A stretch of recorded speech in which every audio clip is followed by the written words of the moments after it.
एक बार फिर से ही चर्चा की शुरुआत करते हैं। मनोज लंबरदार हमारे साथ में जिला पंचायत सदस्य हैं आगरा से। मनोज लंबरदार जी, स्वागत है आपका। मनोज जी, आवाज पहुंच रही है क्या आप तक? हेलो। हाँ सर, सुन रहे हैं क्या? हाँ हाँ हाँ। मनोज जी, अभी तक ये जो पूरा कोरोना में लॉकडाउन, उसके बाद फिर ये अनलॉक, इस दौरान में आपका क्या कुछ एक्सपीरियंस रहा? मतलब आपने क्या कुछ सीखा, क्या कुछ आपने देखा, और पिछली जिंदगी से ये सब कुछ कैसे अलग था? पहले तो मैं आपको धन्यवाद करना चाहूँगा कि आपने बहुत अच्छा कार्यक्रम किया है। इससे शहर देहात के विभिन्न लोग, समाज सेवी, नेतागण, जनप्रतिनिधि सब लोग जुड़े हैं, अपने अपने विचार रख रहे हैं। तो इसके लिए मैं आपको बहुत बहुत धन्यवाद बोलना चाहूँगा। इसके बाद मैं कहना चाहूँगा, इस कोरोना की लड़ाई में सबसे ज़्यादा हमारा मेडिकल स्टाफ, फिर पुलिसकर्मी, उसके बाद आप पत्रकार बंधु, जो भी मीडिया बंधु हैं, उनका बहुत योगदान रहा जी। कोरोना के बाद जिंदगी तो एकदम से बदल ही गई है। इसे तो एक तरह से ये समझ लीजिए जैसे कोई बीमारी है तो आदमी को कैंसर हो जाए, अन्य बीमारी हो जाए, जैसे वो हमारे साथ रहेंगे तो हमें इसके साथ ही जीना। अब ये हमारे उससे अलग नहीं है, ये हमारे साथ ही रहनी है। तो इसके लिए हमें, हेलो, हाँ हाँ, सुन रहे हैं मनोज जी। हाँ हाँ हाँ, इसके लिए अब हमें अपने जीवन में इसके अनुरूप ढलना पड़ेगा। जी। बेवजह बाहर नहीं निकलना है, हमें अपने विशेष काम से ही निकलें, सावधानी बरतें, मास्क लगाएं, सैनिटाइजर साथ रखें और ये समझें घर से निकलने पहले कि ये बीमारी हमें नहीं लगेगी, ये सोच के नहीं लग सकती है। और ये सोचे सबसे पहले हम आके लौट के हम अपने परिवार में मिलेंगे, परिवार में हमारे बुजुर्ग होंगे, बच्चे होंगे, उनको सबसे ज्यादा इफेक्ट होगा इसका। तो हमें घर में अंदर घुसने से पहले ही अपना सैनिटाइज किए हुए हाथ वाथ सब करके, कपड़े उतार के जब अंदर जाना चाहिए। और इसके साथ ही हमें अपने पड़ोस में अपने मिलने वाले रिश्तेदार सबको एकदम अवेयर करना चाहिए कि ये बीमारी है, इससे हमें साथ ही रहना है और इसके अनुरूप ढंग से ही अब काम करना है। अच्छा, क्योंकि आप जिला पंचायत सदस्य हैं तो ऐसे में आप एक जिम्मेदार पद पर हैं और आपकी और अहम भूमिका हो जाती है। जब मुश्किल घड़ी आए तो अपने लोगों के साथ में खड़ा होना, ये आपकी जिम्मेदारी बन जाती है। तो इस पूरे कोरोना काल में आपके द्वारा लोगों के लिए क्या कुछ प्रयास रहे? हमारे लिए व्यक्तिगत प्रयास बहुत रहे। हमने अपनी जिला पंचायत वार्ड में लगभग 20 पंचायतें हैं, लगभग 50,000 की वोटिंग है, 50,000 की जनसंख्या है। उसके लिए बाहर से प्रवासी भी लौट के आए जो हमारे यहाँ से अहमदाबाद, दिल्ली, मुंबई काम करते हैं। तो उनके लिए हमने राशन की किट बनवाई, उनके बीच में गए, उन्हें किसी भी प्रकार की दिक्कत नहीं हो। अपने सरकारी स्कूल पे अलग अलग जाके प्रधानों से मीटिंग करके जो जितने भी सरकारी स्कूल थे कोशिश करिए करते अधिक क्वारंटाइन सेंटर बनाए जाए तथा उन्हें वहाँ 10 से 8 दिन रोका जाए, इसकी व्यवस्था की। इसके लिए कोई अकेले हमने नहीं किया, पूरी एक टीम थी, जो भी लोग समाज सेवी थे वो जोड़े, उनके द्वारा मदद की गई। और हमारे पूरे जिला पंचायत वार्ड में ये अच्छा है कि कोई भी कोरोना पेशेंट नहीं, लगभग 50 से आगे का मेरा वार्ड है, इसमें कोई नहीं निकला। इसमें सब लोगों का सहयोग है, तो भगवान की कृपा है। अच्छा, कि आगरा की अगर बात करें, आपका वार्ड, देखिए आप लोग लकी रहे कि आपका वार्ड बच गया, लेकिन अगर आगरा की बात करें तो आगरा में उत्तर प्रदेश में सबसे ज़्यादा तेज़ी के साथ आंकड़ों में इजाफा हुआ था। तो उस दौरान में जाहिर सी बात है आप लोगों को भी लगा होगा कि अब ये जो संक्रमण है वो आप लोगों तक ना पहुँच पाए। तो उस संक्रमण को रोकने के लिए आप लोगों की ओर से क्या कुछ प्रयास किए जा रहे थे? प्रयास तो जैसे अपने प्रदेश की जनसंख्या ही सबसे ज्यादा है, उसके हिसाब से देखा जाए तो बहुत कम वो पहला। इसके लिए सरकार का भी विशेष हो रहा, हमारे माननीय मुख्यमंत्री का भी बहुत विशेष योगदान रहा, जिनने 18-18 घंटे के जाग के दिन रात एक करके पूरी मीटिंग की, सबको लगाया, शासन प्रशासन को उनकी भी मदद मिली सब लोगों की। उसके बाद शुरू में ये हालत थी कि एकदम से डर था कि पता नहीं क्या होगा इस कोरोना काल में, कुछ भी हो सकता है, जैसे ये बीमारी लगी और कल ही कुछ कैजुअलिटी हो या कुछ हो, इतना डर था। वो अब धीरे धीरे खत्म हो गया है। सरकार लॉकडाउन का ये फायदा हुआ है, हमें पीपी किट भी मिली, हमारी टेस्टिंग क्षमता भी बढ़ी, जिसके लिए बहुत जरूरी है।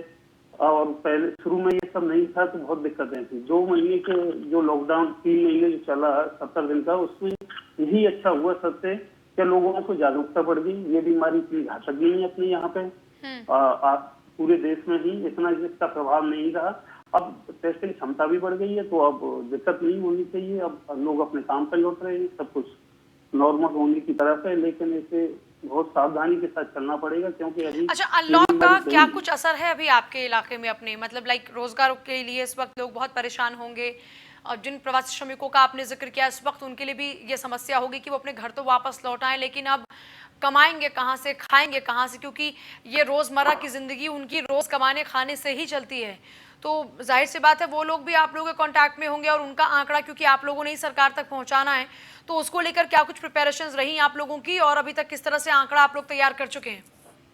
तो सरकार की तरफ से सबसे पहले तो सभी प्रवासियों को कार्ड बनाए गए हैं, टेम्परेरी कार्ड बनाए गए हैं, सबको राशन दिया ही जा रहा है। मनरेगा के काम ग्राम पंचायतों में शुरू हो गए। हम देहात से बिलोंग करते हैं, तो ग्राम पंचायत में देहातों के काम शुरू हो गए मनरेगा के, जिससे लोगों को रोजगार मिल रहा है। उसके बाद में जैसे अभी बजट भी आया है ग्राम पंचायतों के लिए, तो उससे भी काम जैसे गाँव में शुरू होगा।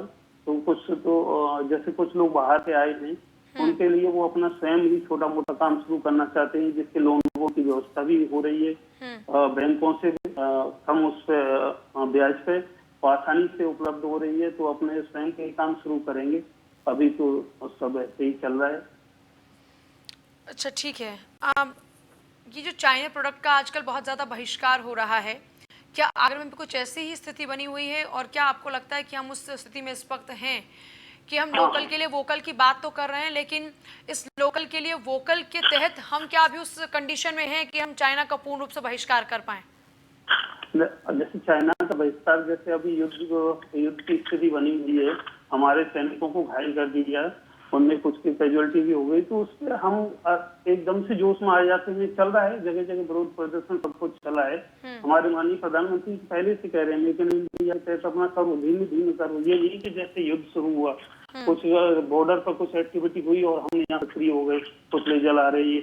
आजकल देख रहे हैं चाइना का हर प्रोडक्ट, हमारे हाथों मोबाइल है, टीवी है, हमारे बेडरूम में एसी लगी है, कुछ भी हो जो इनिशिएटिव शुरू होता है वो चाइना के प्रोडक्ट से ही होता है। सब ऐसा तो करना चाहिए, और धीमे धीमे होगा। ये ऐसे नहीं कि आज कल में आप कुछ ले जा दो, सामान को वो कर दो, तो उससे नहीं होगा। ये तो अब करना चाहिए। लोगों को भी अपने जो राष्ट्रवाद है उससे सशक्त करना चाहिए, उसमें सोचना चाहिए कि भले ही अपने इंडिया के प्रोडक्ट थोड़े महंगे हो सकते हैं, लेकिन अच्छा है इतनी बुरी स्थिति में हम अपने ही प्रोडक्ट खरीदें। अच्छा मनोज जी, लेकिन एक बहुत ही, अगर एक आम नागरिक होने के नाते सोचा जाए, जो एक बिल्कुल आम आदमी है, जो रोज कमाता है खाता है, जिनकी जिंदगी में सुविधाओं की चाहत तो है, लेकिन उन सुविधाओं को पाने के लिए उनके पास उतना पैसा नहीं, तो आप भी जानते हैं कि चाइनीज प्रोडक्ट की बिक्री का सबसे बड़ा जो कारण है वो यही है कि चाइनीज प्रोडक्ट सस्ते होते हैं और लोगों के लिए ये अवेलेबिलिटी रहती है, और इसलिए लोग अपना पैसा भी बचा लेते हैं, और उनका जो उनको चाहिए, चाहे वो मोबाइल फोन्स हो, वो बाकी का कोई भी और सामान हो जो उनके लिए संसाधन जरूरी हैं, वो उनको खरीद लेते हैं। तो आपको लगता है कि इस तरीके से इस मार्केट को भी हम ब्रेक कर सकते हैं? हाँ हाँ, क्योंकि बिल्कुल ब्रेक हो सकता है।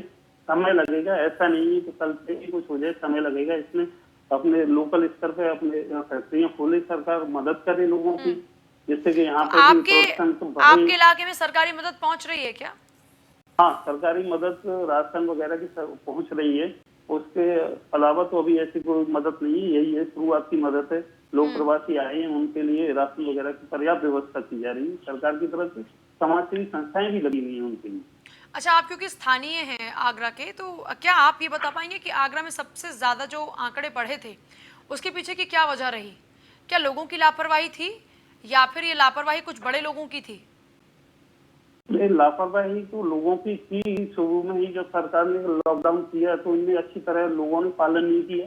अब सरकार तो जाएगी नहीं किसी के पास, एक निर्देश ही दे सकती है, बता सकती है।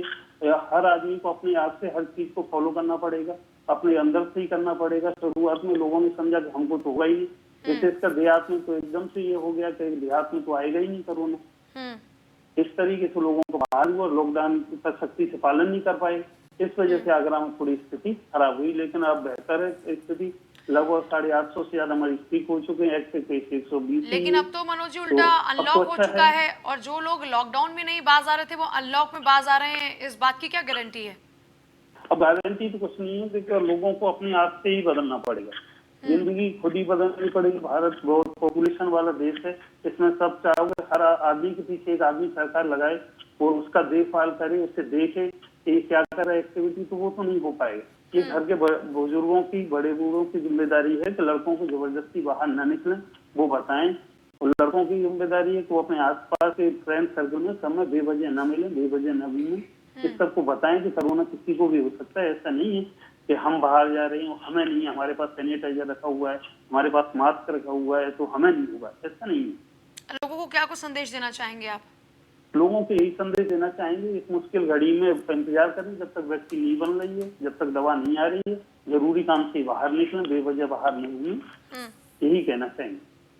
अच्छा, क्या वाकई आप मानते हैं कि इस वक्त सिस्टम उतना मजबूत है कि जो सिचुएशन अब आने वाली है, क्योंकि ये कहा जा रहा है कि आंकड़ों में इजाफा तो अब होगा, क्योंकि अब तक तो लॉकडाउन में लोग घरों के अंदर बंद थे और अब जब अनलॉक है तो लोग बाहर निकल रहे हैं, बहुत तेजी के साथ निकल रहे हैं। और जो समझदारी की बात हम करते हैं वो समझदारी लोग बहुत कम दिखाते हुए नजर आते हैं। आप देखिए बाजारों में आज भी भीड़ भाड़ है, खूब भीड़ भाड़ है और लोग कई दफा बगैर मास्क के भी निकलते हैं। तो ये जो बड़ी चुनौती अब सामने आने वाली है, जो अब प्रसार होगा कोरोना का, उसको लेकर आपको लगता है कि सिस्टम बहुत हद तक तैयार है? देखिए, जिस हिसाब से यूरोप में कोरोना बढ़ा है वैसे भारत में नहीं बढ़ रहा है। इसकी वजह है कि जैसे अभी हमारी इम्यून सिस्टम थोड़ा मजबूत है, या कहें कि कह रहे हैं इम्यून सिस्टम के लिए जैसे अदरक है, लहसुन है, अपना हल्दी है, ये सब चीजें हम शुरू से ही खा रहे हैं, शुरू से ही बचपन से ही खा रहे हैं, तो थोड़ा मजबूत तो है अपना। बस सावधानी की जरूरत है कि सावधान रहें, बेवजह जैसे छींकने से फैलता है कोरोना, कोई चल के घर नहीं आएगा, हमको खुद ही लाना पड़ेगा। सीधे से ये गले में ही रहता है, उससे नीचे तो फेफड़ों में संक्रमित होता है, तो छींकने के लिए छींकने से ही ज्यादा होता है। तो 2 गज की दूरी बना के रखें। बार बार मास्क लगाने के बाद भी उनको न जैसे मास्क हटाया, हमें आगे जरा सा नाक को ऐसे रगड़ा, कभी मुंह को कुछ किया, ऐसा नहीं करना है। अब ये सावधानी तो खुद ही बरतनी पड़ेगी, जब भी आंकड़ों में कुछ कमी आएगी, जब भी कुछ हो सकता है। आप चाहो कि सरकार के भरोसे सब कुछ हो जाए, वो नहीं। अच्छा, आगरा में ऐसे बहुत से लोग हैं जो कमाई के लिए जो विदेशी पर्यटक आते हैं उन पर निर्भर रहते हैं, और इस बार विदेशी पर्यटक तो छोड़िए, जो देशी पर्यटक थे वो भी नहीं पहुंच पा रहे थे। और ऐसे में रोजगार के लोगों के लिए तमाम अवसर रहते हैं तरीके से, तो रोजगार के अवसर बिल्कुल ठप हो गए।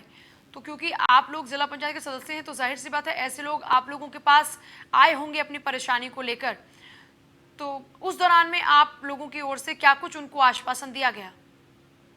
देखिए, आश्वासन तो उनको दिया गया है, कहा जा रहा है कि सरकार की तरफ से विधिवत मदद होगी। अब सब कुछ एकदम से नहीं हो सकता है कि कुछ संभल जाए या कुछ सही हो जाए। अब कोई भी आपदा आती है, कोई भी महामारी आती है, कुछ तो कुछ नुकसान होता है, वो होगा। रोजगार से संबंधित ये सब होगा। लेकिन क्या लोग आप लोगों की बातों से उतना इत्तेफाक रख पाते हैं? क्योंकि देखिए समझाना और समझना दोनों में बहुत फर्क होता है। आप लोग जिस कुर्सी पर हैं वहां पर आपका काम है समझाना, लेकिन जो लोग लगातार समस्याओं से दो चार हो रहे हैं उनके लिए वो बात समझना बड़ा मुश्किल हो जाता है। तो ऐसी सिचुएशन में आप लोगों के लिए भी बहुत टफ रहता होगा नहीं उनको समझाना? बहुत टफ रहता है।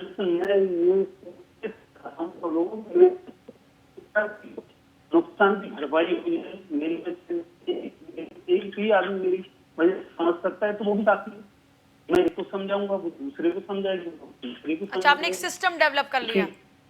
सिस्टम डेवलप करना चाहूँ कि मैं अकेला सब कुछ कर दूं, टीम वर्क। और ये बहुत अच्छी बात है, इस पूरे कोरोना काल में टीम वर्क करना लोगों ने सीखा है, लोगों को ये आ गया कि टीम वर्क मस्ट है।